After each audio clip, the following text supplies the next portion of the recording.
Hey everyone, in this crash course, I'll be guiding you through setting up Postgres on EC2. Before we get started, I want to get a few things out of the way. In case you're new to databases or have a permissive budget, I'd strongly encourage you to use a managed service like RDS or Heroku Postgres. These services are designed for production use and feature functionality like failover in case your Postgres server actually fails. The example used in this video will cost around $5 to $6 a month to run and feature no failover or any sort of managed service. Database access should always be controlled with security groups and whitelisted IPs, and please don't leave your database server open to the public. As always, you can find all the commands used in this video along with step-by-step instructions in the blog post linked in the description below. Okay, with that out of the way, let's get started. First, navigate to the EC2 console on AWS and go ahead and launch an instance. Here, I'm going to use an Ubuntu 20.04 LTS release. So I'm going to scroll down, find Ubuntu Server 20, select it, choose the T2 micro instance type, hit next, next, next, and once more. Okay, here I'm going to restrict SSH access on port 22 to my public IP address and apply the same rule to port 5432, which is used by the Postgres service. With the security group configured, it's time to create a key pair so we can actually SSH into the server. I'm going to give a key pair name and download it. And once it's downloaded, I'm going to click on Launch Instances. While the instances launch, let's jump into the terminal, navigate to the Downloads directory, and enable read-only mode on the PEM file we just downloaded. So change mode does just that. We will be able to read the file and use it to authenticate with the server.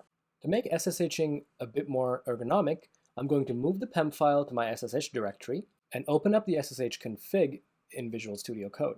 Here I'm going to provide the host name, which is the IP address of that server, and the username will be Ubuntu, and the identity file will basically be the PEM file that we use to authenticate. So with this in place, I will be able to connect by simply saying SSH, Postgres on EC2, and it will allow me to connect to this remote machine. So it looks like it just worked. Now here I'm going to update the package list and upgrade the system.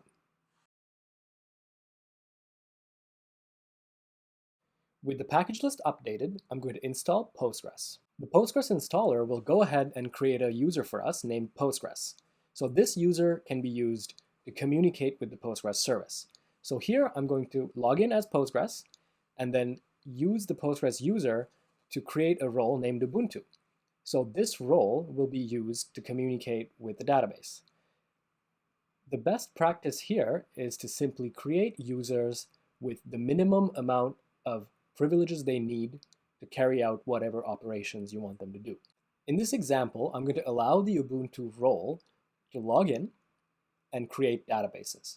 In case you want to store multiple databases that will be consumed by different applications, please make sure to create one user per application. This way you can control access and compartmentalize what databases will be accessible by which user. To finish up the user configuration, I'm going to assign a password to this Ubuntu user. I'm just going to say password for now, but in production you should use a strong password to make sure that you don't get hacked. So right now, your Postgres server is only accessible from within this machine. To make it accessible from the outside, we will need to edit the Postgres configuration file. To do this, I'm going to find it and edit the line that says listen addresses. So it needs to be changed from localhost to wildcard. This will allow Postgres to communicate over the public DNS name of this server. Next, we need to allow users to actually authenticate with the server. So to do that, I need to find another file. So I'm going to use this handy bash incantation, and I'm going to find pghba.conf and open that with nano. I'm going to navigate to the bottom of the file and drop in the following code. I'm going to save it, I'm going to exit out and restart Postgres. Okay, at this point the server is ready for use. I'm going to use pgadmin to test it out to see if everything works, and here I'm going to just create a new server. I'm going to give it a name,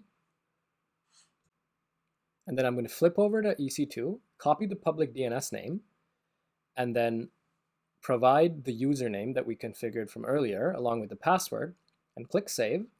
And the connection seems to work, so I can see that there's a database. I'm going to create a new one.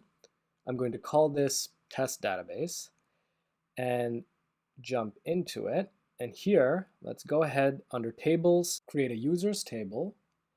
And here I'm going to name the table users, give it a column called name, and set the data type to text. I'm going to save that, and let's see if we can write a little bit of SQL and insert some data into it. So I'm going to say insert into this table here, named users. There's going to be a column called name, and to this name column, the following values. So I'm going to say Roberta, and finish it with the terminator, and run it, and looks like the insertion worked. So let's see if we can actually see the data. And we do. All right, that's it for now. I'll see you next time.